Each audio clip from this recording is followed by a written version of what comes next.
Model paper 3 का ये पहला क्वेश्चन है। -2/3 में से क्या घटाया है कि उत्तर -1 प्राप्त हो।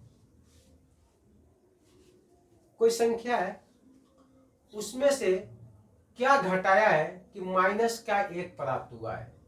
वह संख्या हमें नहीं पता है जो घटानी है, उसी संख्या को ज्ञात करा रहा है। तो सबसे पहले आपका ये न्यू टाइप का क्वेश्चन है, लेकिन इसे हम सोल्व करके आपको बता रहे हैं कैसे। आपको रटना नहीं है, आपको समझ के क्वेश्चन करना है। हमने मान लिया, माना घटाई जाने वाली संख्या x मान लिए। पता नहीं हमको संख्या क्या है, तो उसको हमने क्या मान लिया, x। -2/3 -2/3। अब इसी में से इस x को घटाना है, तो -x बराबर, जब इस x को घटा रहे हैं तो अपने को क्या प्राप्त हुआ, -1 प्राप्त हो गया। अब इसे सोल्व करके हम लोग देखते हैं कि x की वैल्यू क्या है, कौन सी संख्या है जो घटाए थे हम लोग। ये इसके साथ घटेगा नहीं, इसको उठा के इस बराबर के दाएं साइड में लेके जाएंगे, राइट साइड में। -x इधर बच जाएगा, बराबर डालेंगे -1, ये माइनस का है, इस बगल आ गया +2/3। -x, इस 1 के नीचे कुछ नहीं है तो हमने क्या डाल दिया, 1। अब इनका एलसीएम ले लेंगे तो क्या आ जाएगा आपका 3। जब इसे सोल्व करेंगे तो -3 +2 -x बराबर, ये माइनस का प्लस का है तो आपका -1/3।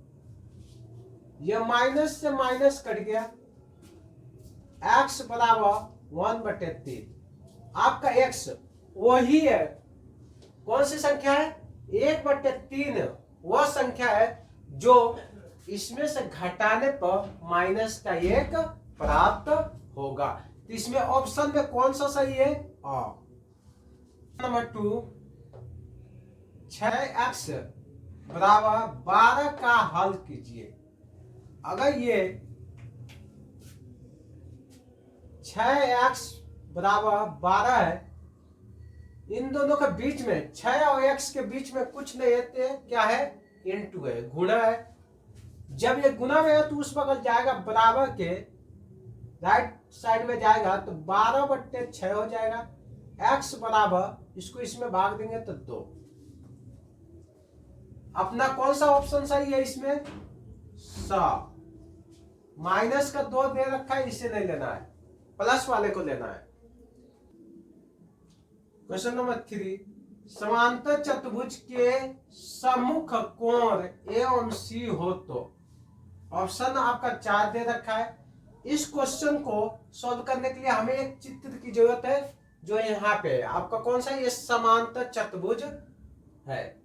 इसका नामांकन कर देते हैं हम लोग, A B C D, नामांकन कर दिए। अब देखिए, कभी भी ये कोण इस कोण के बराबर होता है, ये वाला कोण इस कोण के बराबर होता है। इसको क्या बोलते हैं, इसके बराबर ये कोण है, ये क्या कहलाएगा, सम्मुख कोण। इसके सम्मुख कोण ये D है, तो अपन लिख सकते हैं कोण A बराबर कोण C। इसमें ऑप्शन आपका बहुत सही होगा। सबसे पहले आप इस 48 का गुणनखंड करेंगे, फैक्टर 2 से करेंगे, 2 ये 4, फिर 2 से 1 2, फिर 2 से 6, और फिर 2 से 3, और फिर 3 से 1। ये फैक्टर कर लिए। अब यहाँ पे लिखिएगा 48 बराबर 2 × 2 × 2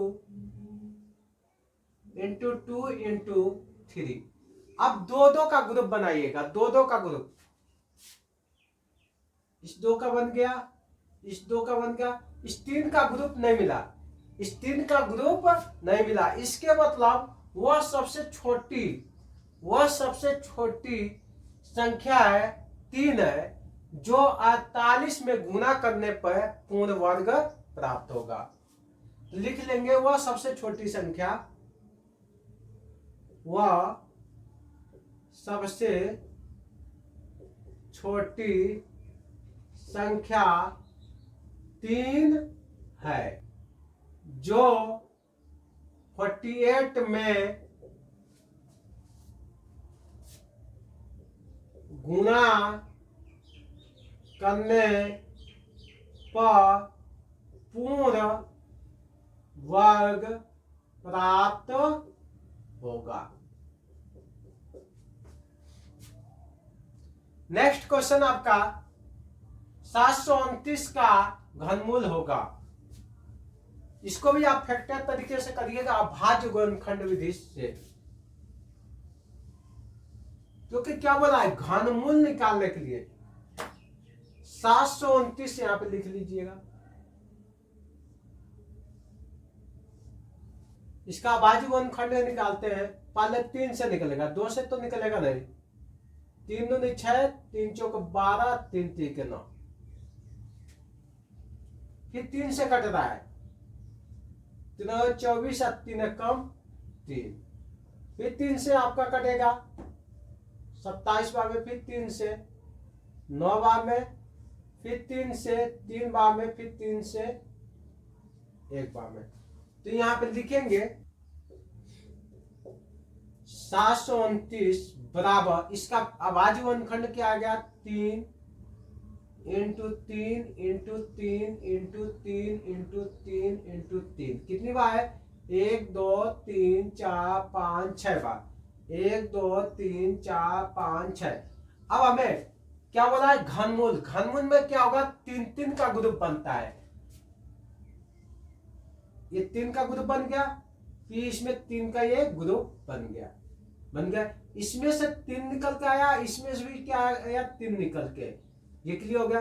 3 3 के 9, अब इनको गुना कर लिए तो क्या होगा 9, तो लिखेंगे यहाँ पे 729 का घनमूल 9 है। अब आपका ऑप्शन में अगर दिया है अवसर में, तो देखिएगा 9 जो होगा वही आपका घनमूल होगा, उसको सही कर लीजिएगा। नेक्स्ट है क्वेश्चन नंबर 6 है साधारण ब्याज ज्ञात करने का सही सूत्र। तो साधारण ब्याज का सूत्र होगा आपका साधारण ब्याज, जिसको बोलते हैं सिंपल इंटरेस्ट, मूलधन इंटू दर इंटू समय बट्टे 100। ये साधारण ब्याज का सूत्र है।